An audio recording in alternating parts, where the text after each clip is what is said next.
So, Kristen, so you used to be a lawyer Yes, and you discovered that you had a gift. So, can you tell us about, how you became a medium, from a lawyer sure. to It a was medium? definitely, yeah, it was not a linear, as I would imagine most would think. You don't one day wake up and be, oh, today I'm practicing law and tomorrow I'm going to talk to dead people. Like it doesn't really work that way. At least it didn't for me. Maybe somebody who's going to have it that way, but not for me. Well, I started practicing law. I mean, I went kind of traditional route, college, law school, started practicing as soon as I got out of law school.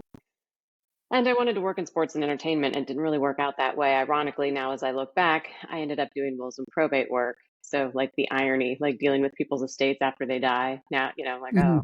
funny. So I practiced for a little bit and just did not like it at all. And I couldn't Mhm. understand, like what understand life. We like live, then we do these jobs we hate, and then we die. Like, there's got to be something more to this. I just don't know. So about 25, 26 years old, I start questioning, like, what the heck are we doing here? And what else is there? And so I had an opportunity to move to New York City and manage comedians. I was like, yes, let me do that so I can get out of practicing law and maybe do this other route. And so, it took me a while to go. I stopped practicing law pretty early on in my career. It took me a while to discover the whole mediumship piece, but it was when I was practicing law, which was here I've spent all this time, money, energy into trying to become something that I thought I wanted to be. And shortly, once I get in, I'm like, oh my God, I hate this. Like, I couldn't see myself doing this for another 40 years. Um, so fast forward, like I spent from 25 to my late 30s trying to discover, what am I here for? What am I doing? What's this thing that I feel like is missing? And so personal development, spiritual journey, I mean, you name it, I tried it, just trying to figure out what is this thing. I worked with a Peruvian shaman, and during one of his groups, I was there with a friend of mine, and I knew a little bit about his grandmother who had passed, but I didn't know all the details. And all of a sudden, I just had all this information. And I asked him, I was like, does this make sense for your grandmother? And he's like, yeah. And I'm thinking, well, how in the world would I know this? And so I go and talk to the shaman about it. And I was like, is there any chance I'm a medium? And you've got to keep in mind where I grew up, like small town Ohio, like nobody knew what a medium was. I didn't know what a medium was. This is like, it's not like I was like, oh yeah, since I was a little kid, I knew what a medium was. No, it took that 20, however many years of this personal discovery journey to even understand that this could possibly be a thing. Um, so when I asked him that, and he was like, yeah. And I was like, well, I think I'm afraid of it. And he's like, mm-hmm. Because in my mind, I thought a medium meant like, I'm going to know if people are going to die. I'm going to see dead people walking around all the time. Like, it seemed like a very scary life to me.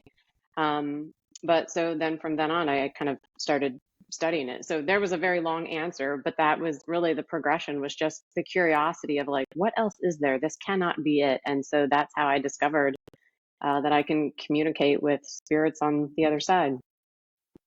Yeah, no, I completely understand what you mean by starting a career very young and be like, this is not it. Because it happened to me also. I grew up in France and I did, all the school and everything. Ended up in a 9 to 5 job working for an insurance company. Oh my God. And after 3 years, I was like, this is not where I'm supposed to be. And I just left a very high paying job, a boyfriend, a house, everything, a country.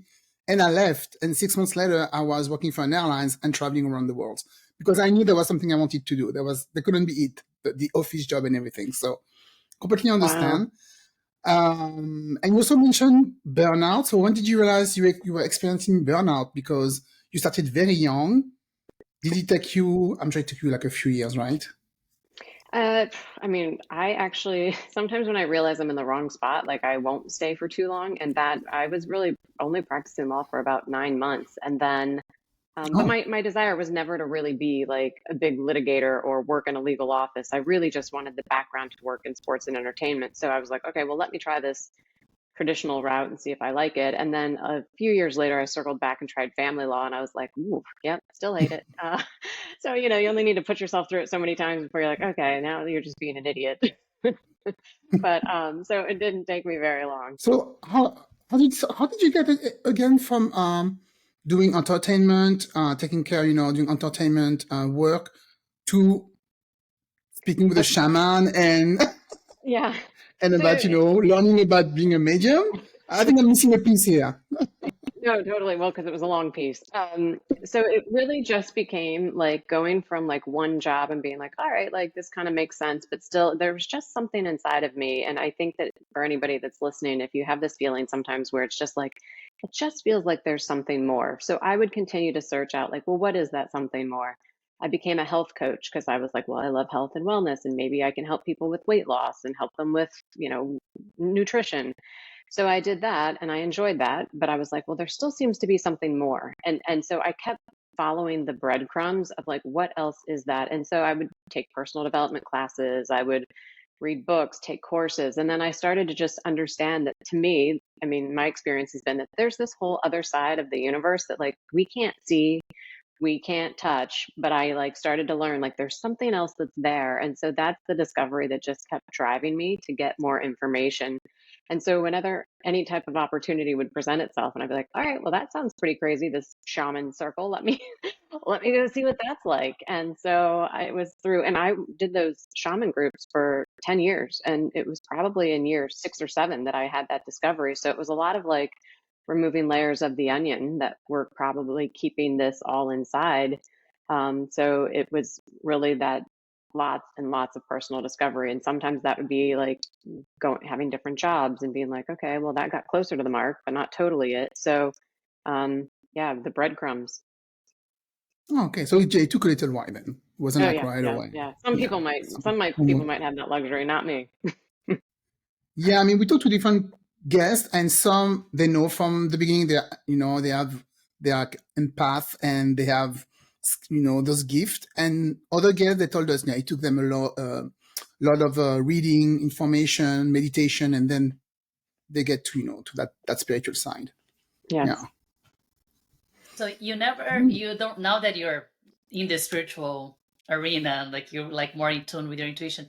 When you look back, do you think about the times that you're actually, oh, I think that's what was kind of a hunch of something when I was a child, like, but I didn't know at the time that, or Yes. you just ignored, you were afraid, seeing Right. No, something. that's a great question because as she was mentioning, like some of the guests kind of know from a young age, and I was thinking, yeah, I didn't know that at a young age, but now as I look back, it was that my claircognizant, which means clear knowing, is very strong. So I would know things that other people don't know.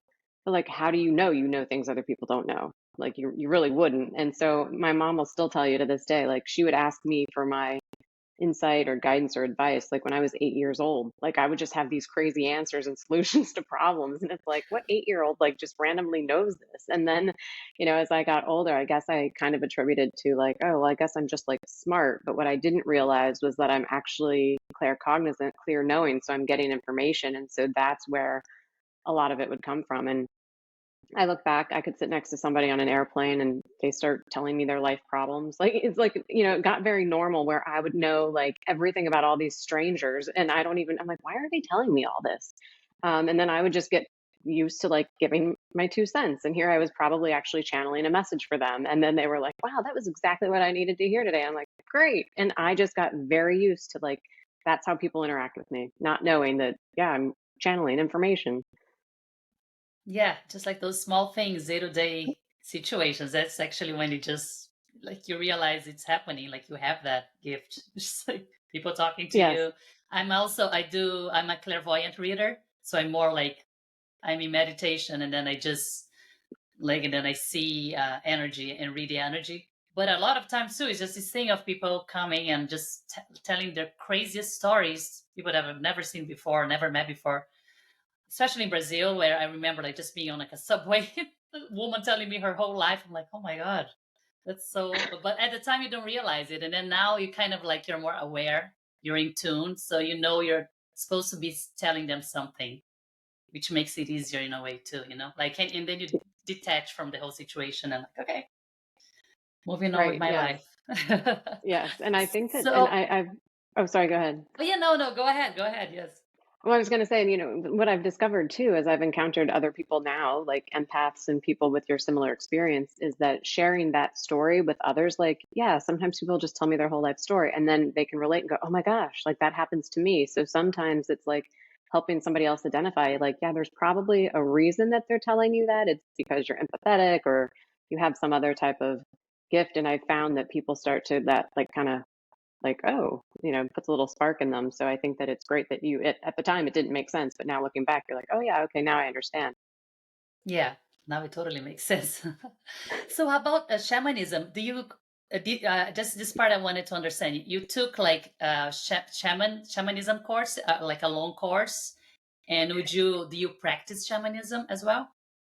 So I was in like group ceremonies with a shaman who like facilitates through shamanistic ways. I myself do not like practice it per se or have studied enough to, I would never call myself that by any stretch. Like it, Hmm. I've participated, but I'm not somebody to facilitate that. So I think that for me, it's been more of an experience of trying kind of different modalities, understanding all of the different types of energetic work, things that can help us through trauma. So that's been kind of more of my experience, is that I've been a bit more experiential with a lot of different modalities. Oh, I see. And how do you channel? Because we saw on your bio that you channel archangels and angels, Archangel Raphael. Correct. When did you realize that it was him talking to you? So yes, this was just about a year ago. So again, and that's like one of the things, like, I feel like in this spiritual realm, I never stop learning, or there's not like, there's always something else that could show up. So I was at a retreat, and I don't remember exactly how it came about. Oh, I guess somebody actually, the facilitator was giving me a message, which is very, that's not often. I mean, you know what I mean? Like it's a great opportunity when I can get a message from somebody else. Like I love that. Yes. So she was giving me a message, and it was about being able to channel Archangel Raphael. And I was like, I don't even know anything about Archangel Raphael. Like, I'm not going to pretend I have a clue. Um, and then there was a point where she's like, do you want to practice? And it was actually that I could trans channel Archangel Raphael. So what that means is like, you can allow him to come into your body and then bring the messages that way. So I, practiced, which with anything, it's not really a practice because it's happening. Um, and it was like I could feel my arms like lifting up, which was like feeling like really large wings, like you would imagine. And then all of a sudden, my voice changed, and I started saying things that I would never say. I mean, like, I was like, what is this language? I mean, it was, English, but it was this just talk that I was like, wow, this sounds really profound. And I know I know I'm not coming up with this. This is too good. Um, and so I just heard myself talking in this other voice too. And so it was really wild. And then after that, like, I haven't been able to fully bring that back to the extent of like bringing it into my body. However, when I channel now, it is like kind of using my arms to move energy. And then I start saying things and actually speak a lot in rhymes when I bring, his message through. So I'm still working on to like be able to bring that back through my whole body. Again, this is one of those things I'm a little bit intimidated because it's kind of a big deal if you bring another being's energy into your own body. So I'm working through For that. But sure. yeah, Yeah. You don't want it to stay and control you. You need to have control over your own space, for sure. correct. So and what does he represent for you, Archangel Raphael? I feel connected with Archangel Michael, and he represents like strength and protection. And so what does Raphael represent, like in your own words? Yes, so he helps with healing, so energetic, physical, emotional. And so my experience has been that, and also travel, very interesting. So my experience has been that when he comes through, or clients that I've worked with and provided these healing sessions, I mean, I can get information from events that have happened in their life where I'm like, oh, there was like a trauma piece that needed healed there. Or I've actually had people come up to me and say, like, hey, that healed this physical ailment. So it's all types of healing. And I think to me, it's like just amazing because it's like I can bring the energy through. The session itself may not be that long, but I can feel that he continues to work with the person, like once I take myself out of it. So I feel like he's like comes through me to get there, and then I kind of back away and he does whatever he does. That's so nice. And it's a very high vibrational energy, huh? It's just it's gonna feel good, and it's just like working for the highest good of everybody involved. It's awesome. I love it. Yeah, and truly, like, to circle back to the whole lawyer thing, like that's what I was trying to do when I wanted to be a lawyer, was like just to help people. Yeah, you And see? and Yeah, it was like not like super high frequency. And now I'm like, oh my gosh, who knew? Like, really, my goal this entire time has just been to help people. So it showed up through an archangel. Who knew? Yes, yes, for sure. And how do you help people dealing with grief? Or even like miscarriages? Do you also help women who go through, loss during pregnancy? Yeah, so a big piece of this happened because my dad passed away when I was 18. So if I had to really look back at where this whole journey started, it would be then, because that was when I was really shocked. Like, and I say like, yeah, we live and then we die and then we do a job we worked. Well, initially it was like, well, we just live and then we die. Like, what the heck? Um, so that I feel like was a huge piece because I always just felt like, how do we never communicate with those that we love again? Like, that's just it. And so that's what really helped me going through this path. And then since this discovery, people will often ask me, like, well, can you communicate with your loved ones? It took me a long time to be able to figure that part out. It was easier to work with other people's loved ones.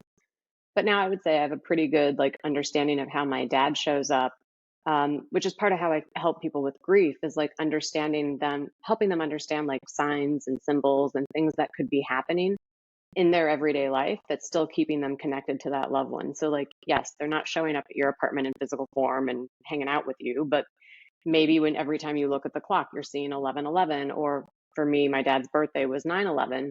I see 9/11 all the time. And like, I'm sure most people aren't seeing 9/11 all the time unless it like probably means something. So helping people identify that and really just getting the concept that, I guess it's almost 25 years ago that my dad died. And I still have moments where I just like totally break down and lose it.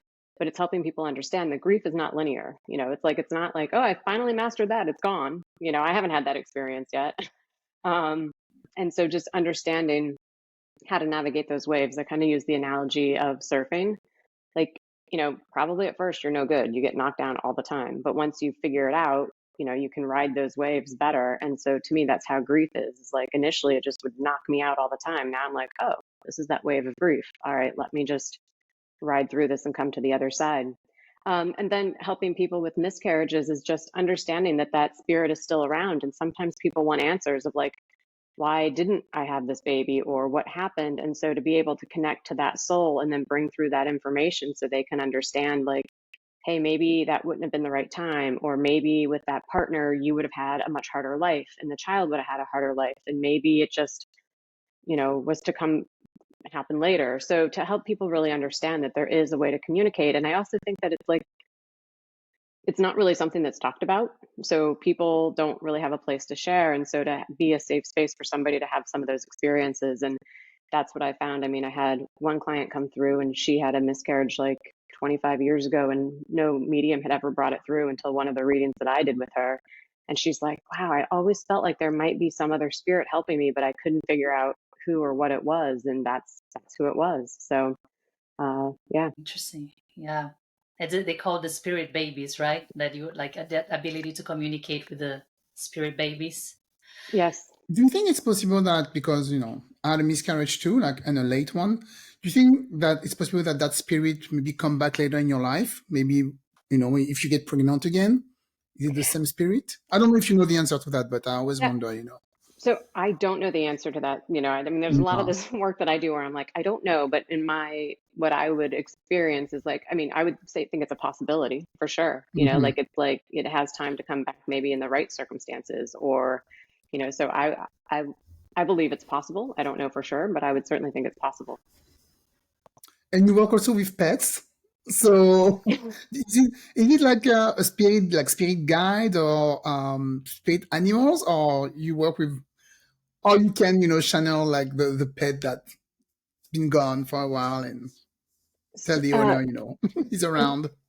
Yeah, so I work, I mean, if the pets have passed, it's still the same thing as like the spirit of a person's spirit of the animal. So I have certainly gotten a lot of pets. I've actually had people come to me specifically for pets to see if I could, communicate and bring them through. And Mhm. it's just the same in my experience as it is a person. And so they have messages, which is kind of interesting because people are like, well, if the dog doesn't talk when it's here, how come all of a sudden you can get a message? I don't know. Um, but it happens, and in the readings, that I've given, people can validate, like, yes, I know exactly what you're talking about. I mean, and I would certainly question it myself. I'm glad that somebody's validating, because it's like, how would I have this information? And does this resonate? And we're like, yes, I know that was his favorite, whatever, or I understand what you're talking about. So, again, it's just reading the vibration of the animal or the spirit. How did you react the first time you had a reading for a pet, or like a pet talk to you, or you felt it? Because I would feel that would be like weird, like you said, the dog doesn't speak when he's here, but it's talking to you. But you're like, Yeah. oh, what's going on? Well, it's using all of the kind of the clairs that we were talking about. So I think for pets, it's more of a feeling. Like I don't know, like when a dog is around, like you're like, I feel like it's hard to explain because it's a feeling, right? So it's a feeling for me where I like, Mhm. oh, that feels like a dog. And then sometimes I see like colors of it, or maybe I can see it was a Rottweiler, or so it's like it shows Mhm. itself the same way I see other symbols and objects when I'm doing a message for like a person. It kind of shows this, these examples. I forget, I was doing a group reading somewhere and I brought somebody's dog through and they were so excited. Like that, they were more excited. Don't tell their family, but they were more excited about the pet. They're like, oh my gosh, Coco showed up or whatever. Whatever it was, but it really, it's like those spirits sometimes have just as important of a message to be bringing to give comfort to their loved ones here. Yeah, I believe it totally. And so I guess you could say that you feel more accomplished helping people, with spirituality than when you were a lawyer, or because I'm sure you were giving also a lot of work as a lawyer, um, especially when you change also, how do you say that? But not category, but because you were doing estate, then you did family, and I'm sure there's a lot to do with families, helping them. But you feel more Yes. accomplished as a medium. I would say the big thing, the difference of practicing law then versus what I'm doing now is one, I didn't understand that I was an empath and I was intuitive. So everybody would be bringing I mean, like, let's be honest, when somebody dies or you're going through a divorce, not really the high points of your life, right? So that's when people are showing up and you're like, oh man. And so I would be taking on all of that energy, not understanding. So I was really exhausted at a young age and couldn't understand, like, I have plenty of energy, but here I am dealing with everybody's problems and also energetically taking that on. So I didn't know that that was part of what was happening. Um, yes, I helped people in that regard, but it was like I never felt like everybody always won because really they don't. Somebody usually wins and somebody loses in their mind. It's not really like they're like, all right, this ended Yeah. just exactly how we wanted it to end. Like that's not been my experience. So now when I help people this way, I feel like giving them maybe hope or closure or something that they're connected to their loved ones or they're receiving a message that's beneficial or connecting them to their pet. We just don't know sometimes what it can be to have that bit of closure. And now I know because of losing my dad, like, I never had a reading prior to actually knowing I could do this. But Mhm. this, when I have had readings now and I get that little bit like, yes, or, oh, I still feel connected, like that brings me so much joy that is the real difference for me is like it's a level of like trying to make people happy versus like actually giving them something that they can be happy about and that's the real difference for me now. Can you also help like clearing the energy? Because with Sylvia, when she does clairvoyant things, sometimes she sees like the energy of elders or previous life or something like that, and she clear that out because sometimes you don't need that anymore. Is that something you can do So I also? don't know to the extent, like I don't actually, when I give messages, I don't know what all is happening. Like I think there's like energetic, something shifts energetically. And I always do set an intention before the session on like helping this person, for the highest good and also working with Archangel Raphael. Like I believe a lot of that gets cleared. I don't know to the extent of like what all is happening. I just kind of like trust the process, which might be a bit of a vague answer, but I believe that a lot of the spirits and energy that I work with, like it's going to get sorted out the way that it's supposed to, to get sorted. So do you And we need? oh, I'm Oh, sorry. sorry. Yeah. No, no. No, just last question for me because she mentioned Okay. Yeah, yeah. Raphael again. So I was gonna say, does he just like come, or you can well, not summon him, but can you just like meditate and how to control Yeah, that's what I his was gonna Yes. ask anyway. So oh yeah, really? Oh, yeah, something like that. Yeah. Yeah, can you yes. control it, or it just shows up? Yeah, so I do have like a daily morning routine that I do just for myself, which involves like meditation and getting into a space where I can channel information on my own. And then that I feel also makes it stronger for me to connect when I want to, or when it, when I'm working. And so I set the intention like, all right, let's, let me invite you in, and, for the highest of good, that it's only light and energy. And so I do set that intention and then just ask for it. And then truly one of Okay. the ways he shows up is like automatically in my arms, and my arms just kind of start lifting, which kind of seems crazy, but I'm like, all right, he's here. So that's cool. And then I start, when it hits me, I start speaking, and then I just know. I mean, it's the weirdest thing. Like I'll start speaking in rhymes, and there's never been a day in my entire life where I just like woke up and spoke in rhymes. It's not like I'm not Dr. Seuss on a daily basis. Well, it's hard to do. I couldn't even do it. I If you know, would right? tell, I mean, yeah. I couldn't, but when I'm channeling, which is such a great sign for me, because I'm like, all right, clearly I'm tapped into, and he did show up to me one time and say, like, I speak a lot in rhymes. And so that's how I know. So, when I start speaking in all these crazy rhymes, I'm like, okay, well, clearly he's here, because I couldn't do that even if I tried. And you Yeah, write down absolutely. everything every time you channel him, or not all the time? I usually don't write. And I mean, it depends. If I'm working on my own, sometimes I'll write because I just want to like do the practice of writing it down and seeing what I get. But usually I just go into speaking. And if I'm with a group of people, because I like to do like group Archangel Raphael sessions or individual, I just start talking. And so whatever happens. And now when I also do my own practice, I'm to the point where I can tune in and just start to hear it without having to write it. Sometimes I had to use the writing in order to get the message, but now I can hear it as well. And so what type of services do you offer? Mediumship and something else?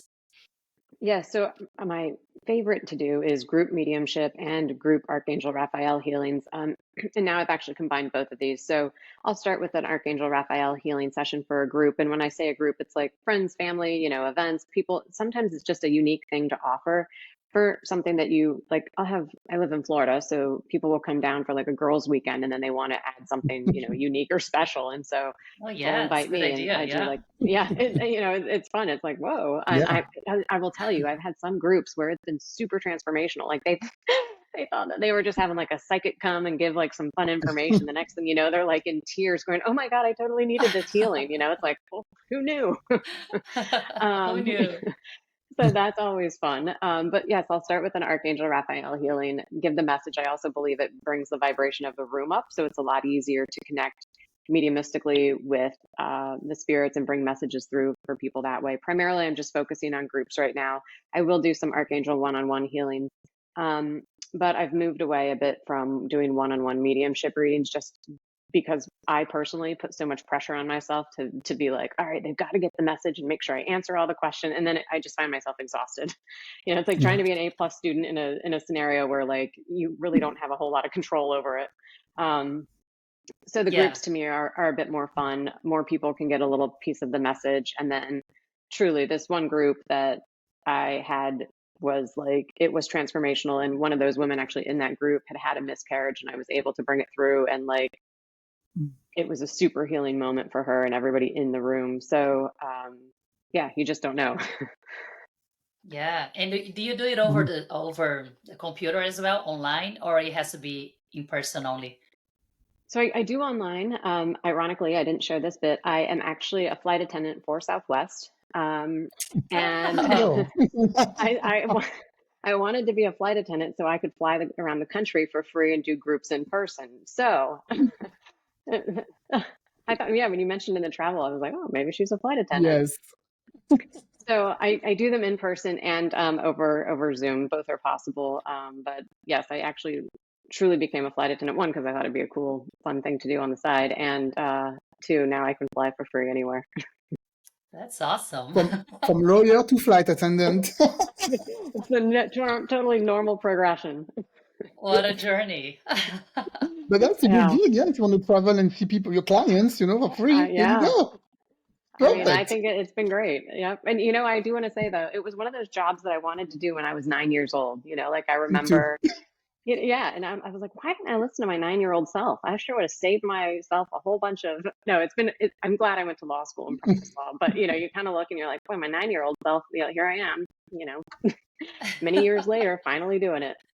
Yeah. Same thing. Same thing for me. Went to school, high school, started college, and after I'm like, got that job, and then I'm like, after 5 years, I'm like, why am I here? Just left everything and worked for an airline. That's what I wanted to do since I was 15. So, and I knew Great. it. Yeah. Mm.